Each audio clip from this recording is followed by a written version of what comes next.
예수님의 이름으로 기도합니다. 아멘. 할렐루야. 대림절 셋째 주일입니다. 초가, 세 개의 초가 불을 밝히고 있습니다. 세 번째 초의 의미가 뭐라고 말씀드렸죠? 기억나십니까? 목자들의 초라는 이름도 불리고, 또 하나 색깔의 의미는 분홍색이죠. 무슨 뜻이라 그랬죠? 기쁨. 네. 지난 첫 번째 초에 예언자의 초의 색깔은 진한 보라색입니다. 기다림과 소망. 두 번째 베들레헴의 초의 색깔은 그렇습니다. 연한 보라색은 회개의 의미였죠. 오늘은 기쁨입니다. 우리가 대림절의 기간에 다시 오실 주님의 그 심판을 우리가 기다리는 가운데 우리의 죄를 회개하는 기간이기도 하지만, 그러나 주님이 다시 오시는 것을 또한 그 천국 잔치, 어린 양의 혼인 잔치를 기쁨으로 또한 우리가 맞이해야 한다라는 것이죠. 그래서 분홍색이 들어갔다라는 말씀을 드렸습니다. 오늘 우리가 읽은 미가 선지자, 우리가 이제 구약 성경을 우리 드디어 미가서까지 보았어요. 미가 선지자는 어떤 사람이었는가? 우리가 미가서 말씀을 잠깐 보시면 1장 1절 말씀 잠깐 보실까요? 미가서 1장 1절의 말씀입니다.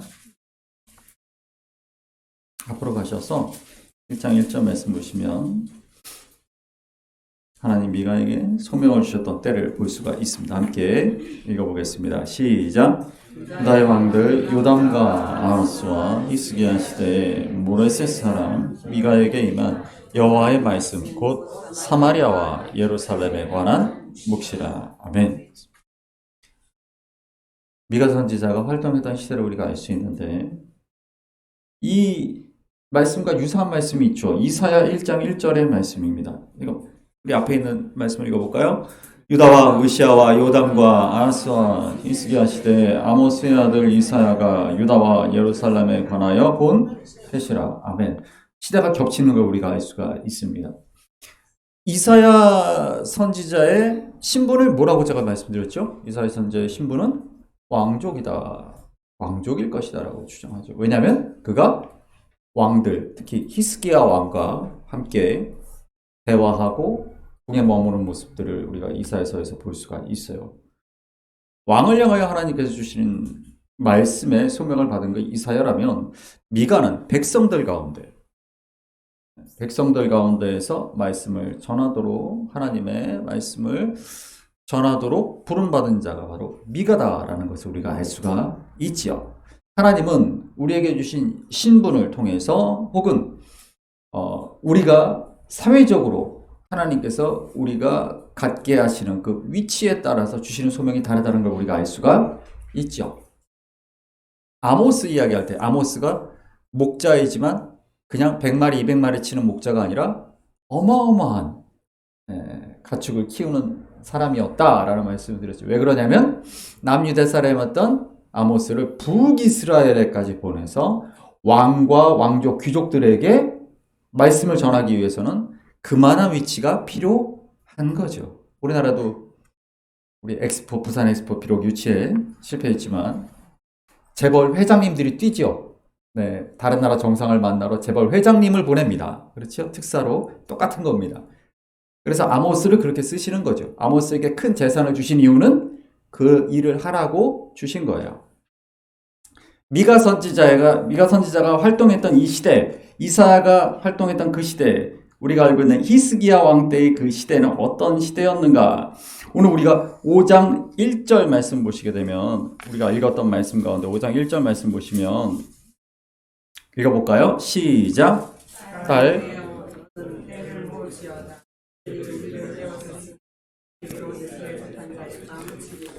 아멘. 그렇습니다.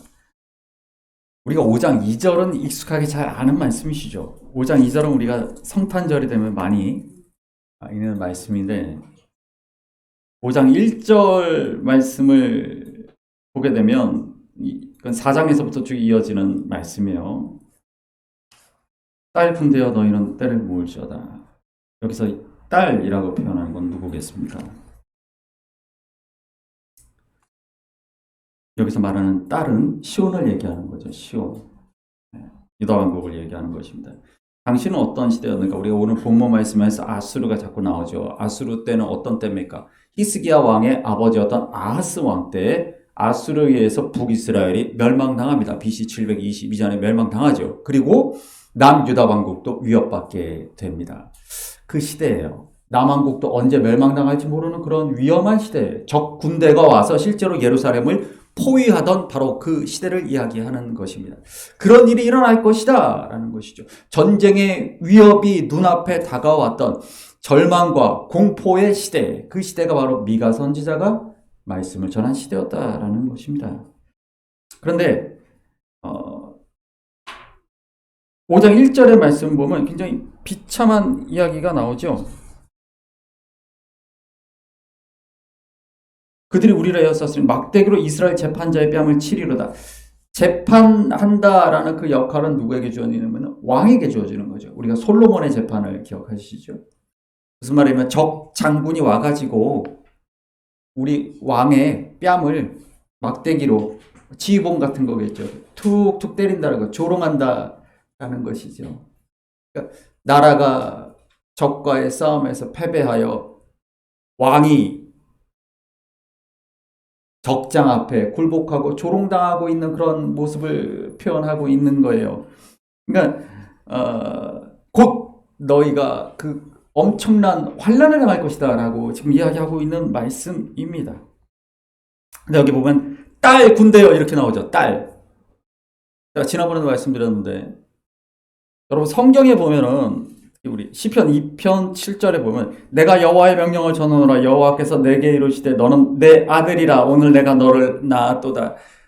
말씀을 보면 너는 내 아들이다 라고 아들에 대한 이야기를 많이 아버지와 아들 관계로 하나님과 자녀들의 이야기를 펴나가십니다. 그러고 보게 되면 딸인 나는 여자들은 소외당하는 느낌이 들게 됩니다.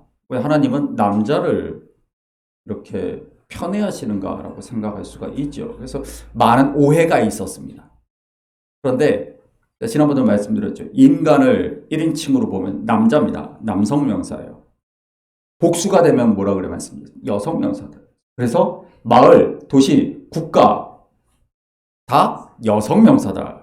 그래서 딸 예루살렘아, 어머니 예루살렘아 이런 식으로 여성 명사로 표현된다는 거예요. 그러니까 인간 단수는 아들이고 남성 명사니까 복수가 되면 여성 명사로 부르는 거예요. 아들이라고 부르고 딸이라고 부르는 것에 대해서 우리가 한글 성경을 번역한 것을 보기 때문에 마치 하나님이 남자만 편애하시고 남자를 중심으로 두시는 분처럼 생각할 수 있지만 이 말씀 속에서 우리가 성경의 말씀을 원어로 봤던 사람들은 그렇게 생각하지 않아요.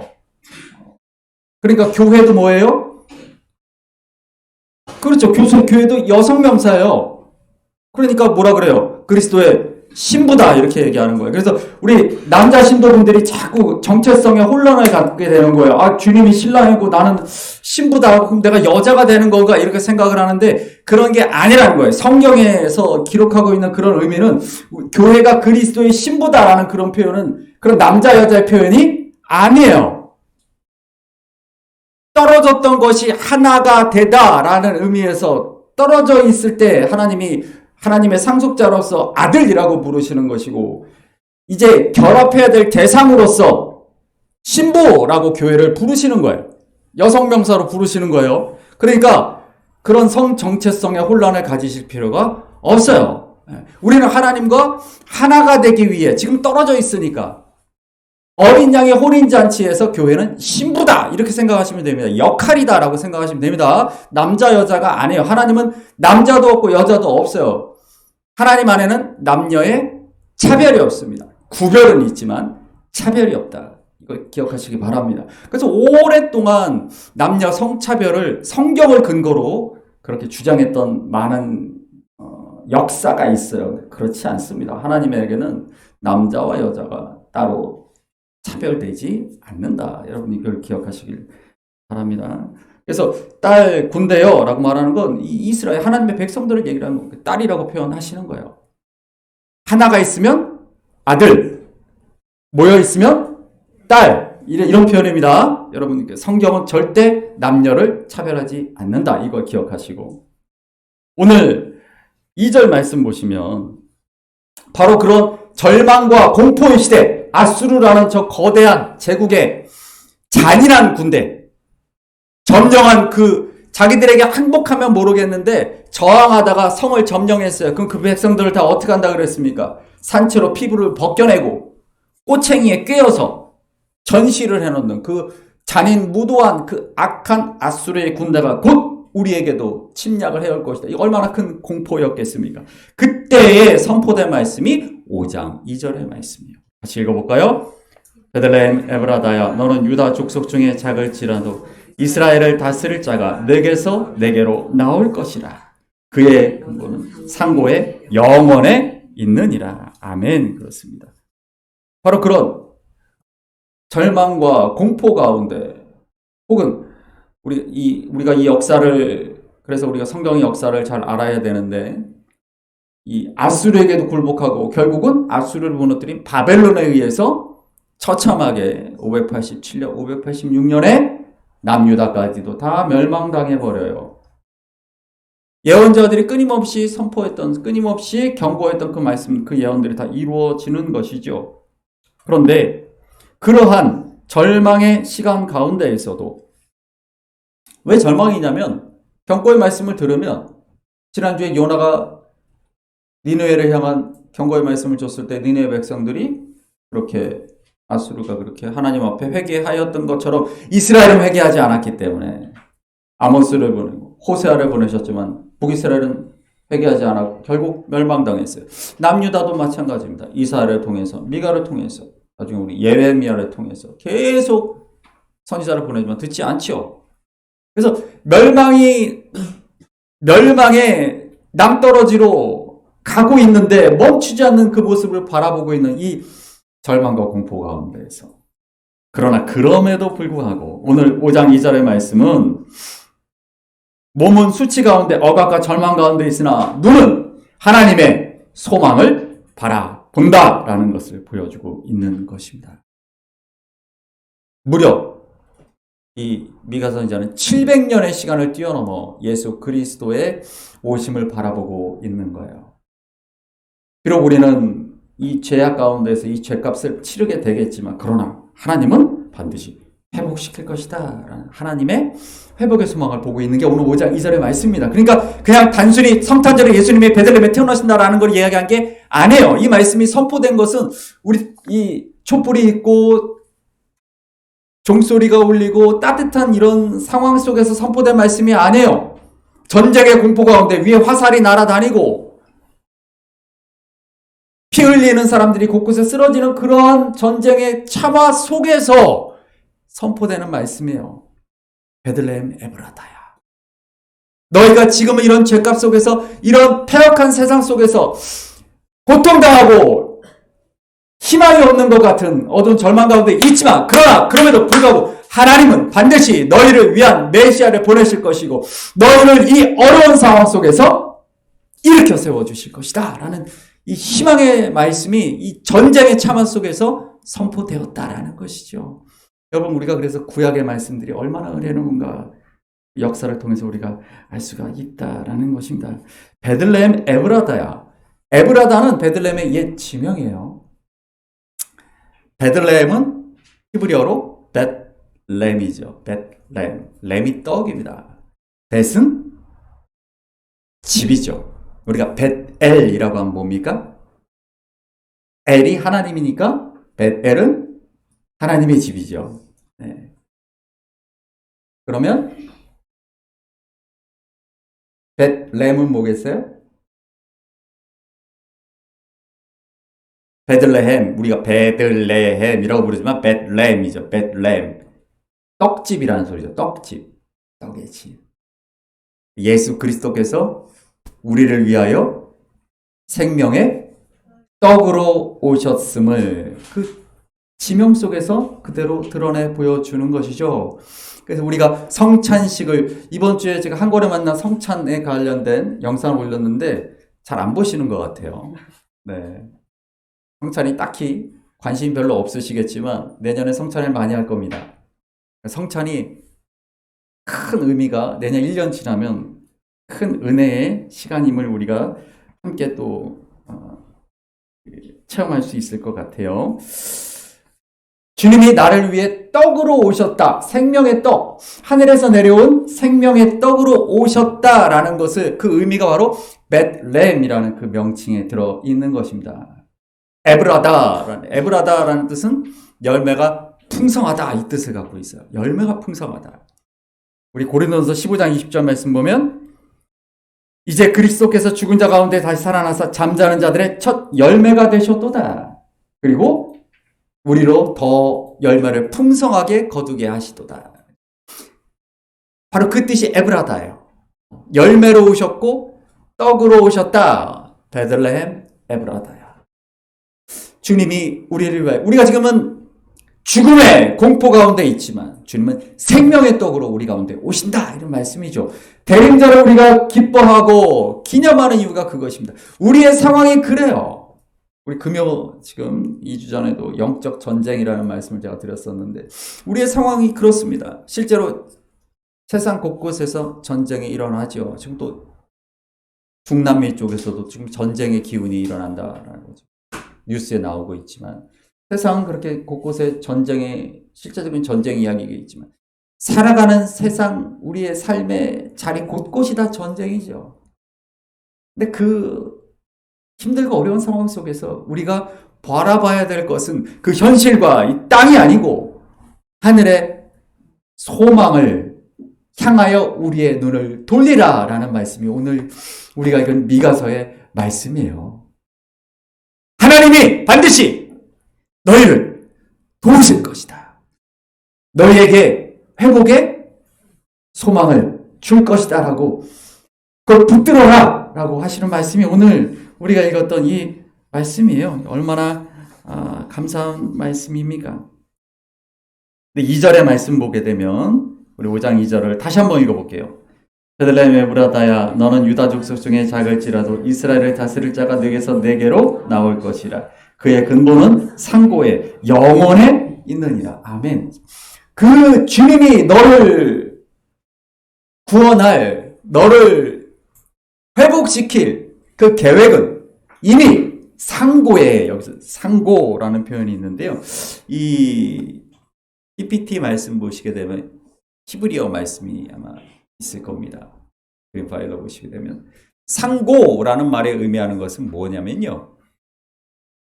네, 고맙습니다. 네, 그겁니다. 네, 상고에라고 말할 때 이 말이 지난번에 보여드렸는데 다 그림 같아서 기억은 못 하실 거예요. 저게 올람입니다. 올람. 여러분 기억나십니까? 올람. 기억나세요? 올람? 어떤 책을 우리가 어떤 말씀을 나눌 때 올람이라는 단어를 우리가 나눴죠? 전도서 말씀 우리가 할 때 기억하시면 됩니다. 이제 헛되도다라고 말할 때 헤벨 이런 말씀 드렸습니다. 거기에 하나님은 영원하시다라는 말과 헛되다로 번역된 이 헤벨을 말씀드려요. 올람과 헤벨이라는 말씀을 제가 드렸습니다. 헤벨은 뭐라고요? 수증기나 이슬이나 입김같이 바람같이 있는 것 같지만 순식간에 사라지는 것을 헤벨이라고 부른다. 반대되는 것은 영원한 올람, 하나님, 영원성 얘기하는 것이죠. 대림절의 의미를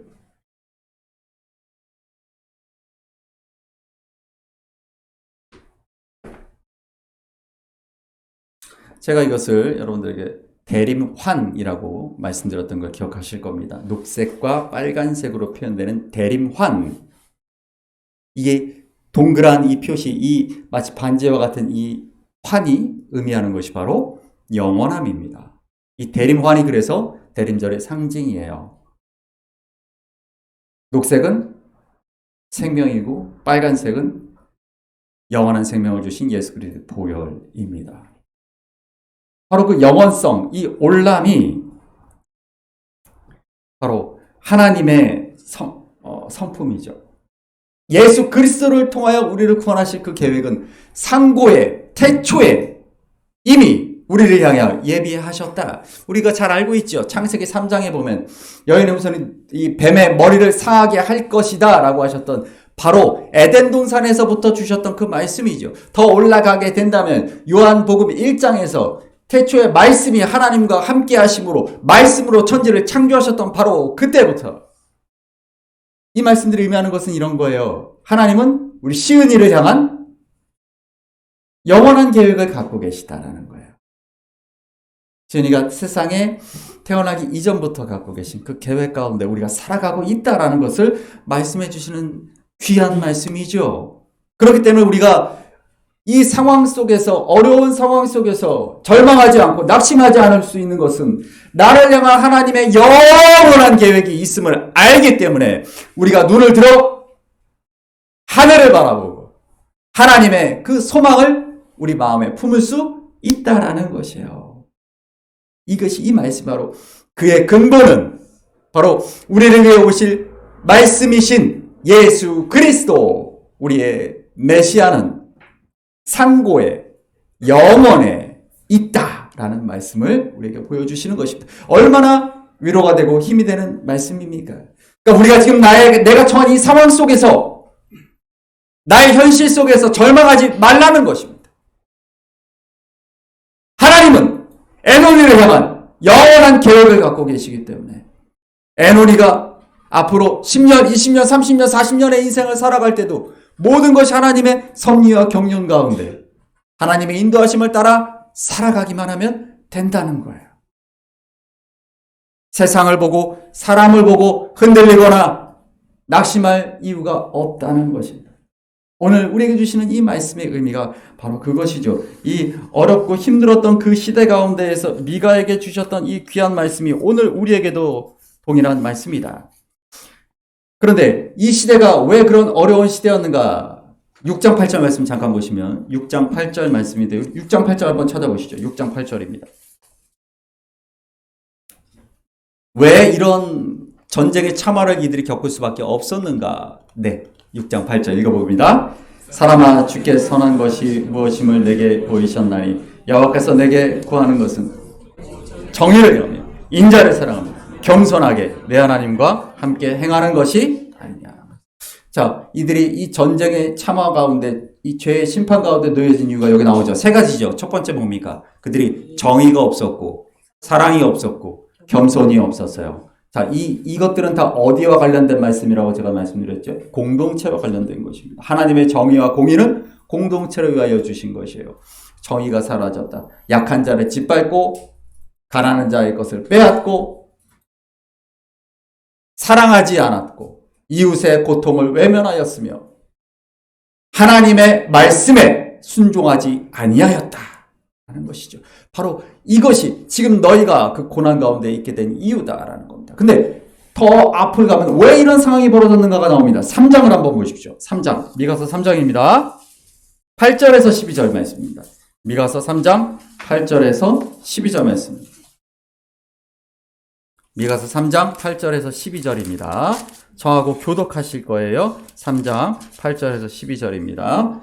제가 먼저 읽습니다. 오직 나는 여호와의 영으로 말미암아 능력과 정의와 용기로 충만해져서 야곱의 허물과 이스라엘의 죄를 그들에게 보이리라.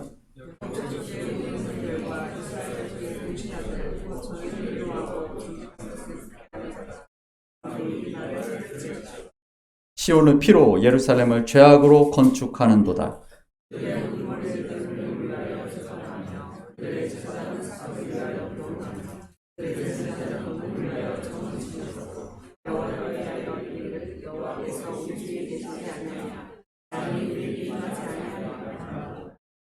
함께 읽습니다. 이러므로 너희로 말미암아 시온은 갈아 엎은 밭이 되고 예루살렘은 무더기가 되고 성전에 사는 수풀의 곳이 되리라. 아멘. 너희가 이제 예루살렘이 무너지고 성전이 무너지는 바로 그 심판이 왜 오게 되었는가에 대한 걸 3장에서 말하고 있는 겁니다. 근데 여기 보게 되면 결국 무엇을 이야기하고 있냐면 하나님을 제사하는 하나님의 백성들의 신앙이 무너졌다는 걸 보여주는 거예요. 종교가 타락했다는 것을 보여주고 있다. 예레미야 26장 9절 말씀이 이 앞에 있는데 한번 읽어보겠습니다. 시작.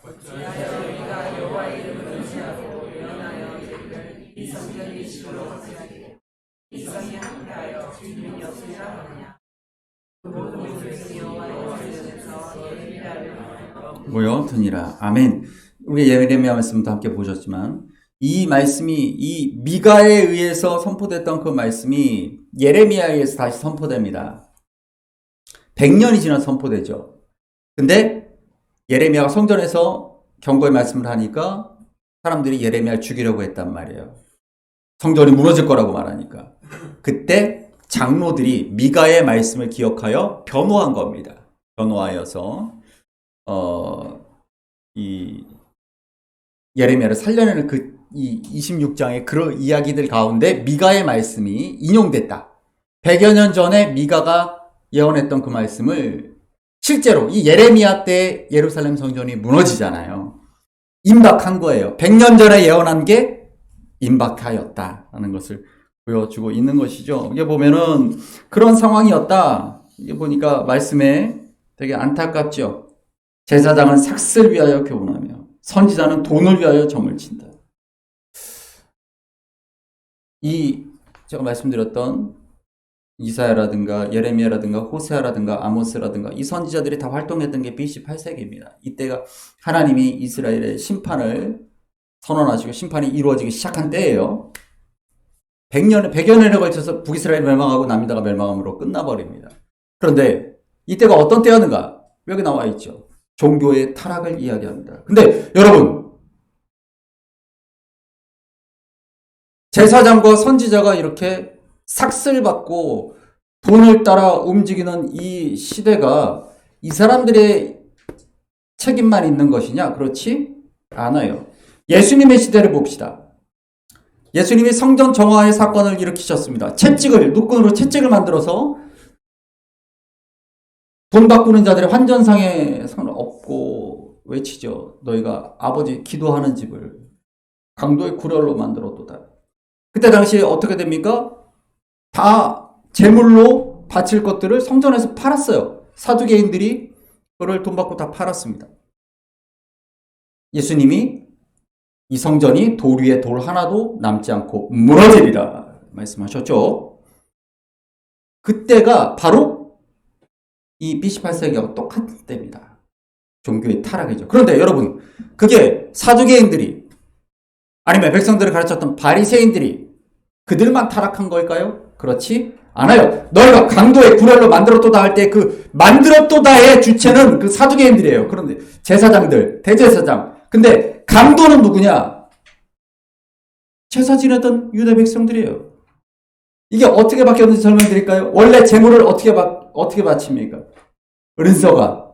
은서가 하나님께 제물을 드리려면 집에 내가 기르는 양 중에 흠없고 점없고 건강한 양을 골라서 성전까지 끌고 가서 며칠이 걸리는데 끌고 가서 깨끗이 베데스다에서 씻겨서 바치는 거예요.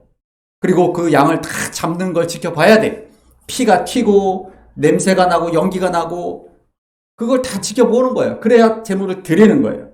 그런데 너무 편리해졌어요. 이제 돈만 갖고 가면 돼. 성전에서 돈만 딱 내면 사두개인들이 그 베들레헴에서 길러낸 그 양들이 있어요. 그 양들 중에 저거 딱 찍어주면 그 양 딱 알아서 레위인들이 제사장들이 다 잡아줍니다. 돈만 갖고 가면 되는 거예요. 편안합니다. 힘들지 않아요. 예수님이 분노하시고 이 성전을 돌 위에 돌 하나도 남기지 아니하리라 하셨을 때 그 분노의 말씀은 사두개인 바리새인들 향했던 말씀만은 아니에요. 어느 순간 산 제물로 드려졌던 그 제사가 그야말로 백성들의 편의주의에 따라서 그렇게 변해버렸다라는 것이죠. 그래서 그 안타까운 상황 속에서 그렇게 외치게 되는 것이죠. 종교개혁은 그렇습니다, 여러분. 제가 종교개혁 이야기를 말씀을 여러 번 드리는데 종교개혁의 예배는 뭐가 바뀌었는가? 종교개혁은 첫 번째로 스빙글리와 깔뱅이 장로교 종교개혁을 할 때 제일 먼저 했던 게 뭐냐면 오르간을 부시는 거예요. 이건 피아노지만 오르간을 부셔버렸어요. 그리고 성가대를 없애버렸어요. 왜 그랬을까요?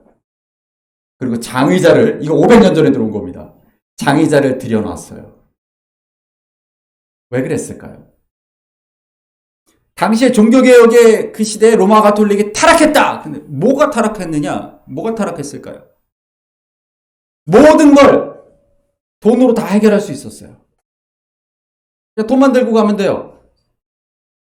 그러면 가서 예배드라는 게, 미사라는 게 그렇습니다. 의자가 없다고 말씀드렸죠? 의자가 없어요. 다 서 있는 거예요. 그러니까 길었어요, 짧았어요? 짧았습니다. 설교는 어떻게 하느냐? 사제가 라틴어로 합니다. 라틴어로 하면 알아듣습니까? 못 알아들었습니까? 못 알아들으니까 무슨 얘기하는지 몰라도 돼요. 그냥 서 있는 거예요. 그리고 성가대는 누가 합니까? 전문적으로 돈을 받는 사람들, 음악적으로 뛰어난 사람들, 교육받은 사람들이 하는 거예요. 큰 오르간의 연주에 따라서. 그러니까 뭐냐면 예배를 드린다가 아니라 공연을 보러 가는 거예요. 공연. 찬송을 불렀을까요? 찬송 안 불렀어요. 내 입을 열 필요가 전혀 없어. 영성체 받을 때만 잠깐 입을 열면 끝이야. 계속 서 있다가 받아먹고 오면 되는 거예요. 그게 예배였어요. 돈만 내면 돼. 내가 죄를 저질렀어? 돈만 내면 돼. 나중에는 내 조상의 죄까지도 내가 돈 내면 해결해 주는 그게 면죄부예요. 거기까지 갔을 때 종교개혁이 일어난 겁니다. 그래서 종교개혁 시대에 깔뱅이 제일 먼저 한 게 뭐냐? 도끼를 들고 성전에 가서 예배당에 가서 오르간을 부셔버렸어요. 성가대석을 다 찍어버렸어요. 없애버렸어요. 그리고 시편 찬송을 만들었습니다. 직접 만들었어요. 그래서 온 회중이 함께 부르게 했어요. 그게 시편 찬송의 시작입니다. 제가 예배 시작할 때 예배 기원에서 늘 시편의 한 구절씩을 읽습니다. 예배 기원을 처음 시작을. 그게 장로교 전통이에요. 모든 사람이 입을 열어 찬송을 부르라라는 거예요. 하나님은 내 백성을 나를 위하여 지었다. 내 찬송을 부르게 하기 위함이라. 그게 종교개혁의 모토예요. 그래서 오직 말씀이라고 말하는 거예요. 노래 잘하는 사람만 노래 부르는 게 아닙니다. 모든 사람이 입을 열어 하나님을 찬송하게 하라. 그래서 성가대를 없애버리고 그래서 오르간을 부셔버린 거예요. 모든 편의주의를 없애버렸어요. 잠깐 서 있다가 집에 갔는데 의자를 놓고 앉혔어요. 그래서 긴 설교를 듣게 했어요. 하나님의 말씀을 듣게 했어요. 인쇄술을 그때 막 인쇄술이 발달해서 그때 성경을 각 나라의 언어로 막 만들었어요. 성경을 나눠줬어요. 성경을 읽게 했어요. 여러분 생각해 보세요. 신앙생활하기 정말 편했겠죠. 종교개혁이 일어나기 전에 신앙생활이 너무 편했어요. 내가 죄를 저질러서 돈만 내면 돼. 잠깐 예배당에 와서 서 있다가 집에 가면 돼. 성경을 읽을 필요도 없고 설교 들을 필요도 없어요. 성가대를 할 필요도 없고 찬송가를 부를 필요도 없었어요. 종교개혁이 일어난 이유는 예배 편의주의에 빠져서 산 재물이 되기를 거부했던 하나님의 백성들을 향하여 하나님께서 다시 성경으로 돌아와라. 예배의 자리로 다시 돌아와라. 너희들을 산 재물로 바치라라고 하나님이 일으키신 게 종교개혁이에요. 여러분 오늘날 우리 교회의 모습을 봅시다. 우리 교회의 모습은 BC 8세기처럼 예수님 시대처럼 종교개혁의 시대처럼 돌아가고 있어요. 모든 사람들이 대형교회 가서 예배드리길 선호합니다. 왜요? 편하니까. 내가 할 게 없으니까. 거기 전문적으로 음악 전공한 사람들이 노래 부르고 연주하고 그냥 나는 가서 돈만 내면 되는 거예요. 다 알아서 해결해 줍니다. 예수님 시대 때 제사장들은 토라 티칭을 했어요. 가서 그 사람들한테 배우면 되는 거예요. 수많은 성경 공부 프로그램과 양육 훈련 프로그램들이 곳곳에 있습니다. 그거 하면 신앙생활 하는 것 같아요. 아니에요. 내가 산재물로 드려지는 걸 하나님 원하시는 거예요. 그게 첫 번째입니다. 그래서 여러분 우리의 신앙생활은 힘들어야 돼요. 귀찮아야 돼요. 때로는 지루할 수도 있어요. 근데 그게 하나님 원하시는 거예요. 네. 우리 지호가 댄스를 배워서 공연을 했어요. 여러분 생각해 보세요. 우리 전민아 집사님, 우가훈 집사님이 거기 갔는데, 우리 딸이 춤추는 거 보러 갔는데, 갔더니, 가르치는 선생님들이 나와서 댄스를 다 해. 공연을 해. 훨씬 잘하겠지, 물론. 그쵸? 근데, 우리 오광훈 집사님이 보러 간 건 그 잘하는 춤이 아니잖아요. 틀릴 때가 있더라도, 우리 지호는 안 틀리지만, 내 딸이 추는 걸 보고 싶은 거예요. 여러분 다 그런 마음 아시죠? 하나님이 그런 마음이세요. 연주 잘하고, 노래 잘하는 사람들의 공연을 하나님이 원하시는 게 아니고, 어설프고, 틀릴 수도 있고, 칠 수도 있겠지만, 한 사람 한 사람 하나님의 백성들이 하나님 앞에 찬송하고, 입을 열어서 찬송하고, 하나님 앞에 내 몸을 드리는 걸 하나님이 기뻐하시는 거예요. 거기에서 참된 예배가 시작되는 줄 믿습니다. 사실은 내년에 우리 예배의 틀이 몇 가지가 바뀌는데 가장 중요한 부분이 이 부분입니다. 하나님이 기뻐하시는 걸 하자. 하나님이 기뻐하시는 예배를 우리가 드리자. 한 사람 한 사람이 우리 이규 원사님이 이 앞에 나오셔서 성경 봉독도 하시고, 우리 나무미 집사님하고 시은이가 손잡고 나와서 하나님께 예물도 올려드리고, 하나님이 뭘 더 기뻐하시겠습니까? 주은 목사가 혼자서 다 순서 다 하는 거, 이거 하나님 별로 기뻐하지 않으십니다. 목사로서의 직무유기입니다. 목사는 모든 사람들이 하나님의 제사장이고 하나님께 드리는 제물이 될 수 있도록 인도하는 게 목사의 소명이라고 저는 믿습니다. 우리가 오늘 미가서 말씀을 통하여서 왜 이런 큰 심판 가운데 이들이 놓여지게 되었는가도 보았고, 하나님 우리에게 원하시는 것이 무엇인가도 보았고, 또한 우리의 지금 상황 속에서 하나님께서 우리에게 말씀하시는 그 음성도 듣게 되었습니다. 여러분, 대림절 셋째 주간을 지나면서 여러분 하늘의 소망을 바라보시고, 그리고 우리를 향한 영원한 계획을 가지고 계신 그 하나님을 향하여 아름답게 기쁨으로 예배하는 믿음의 공동체 주원교회가 되시기를 간절히 소망합니다. 이 시간에 우리 그가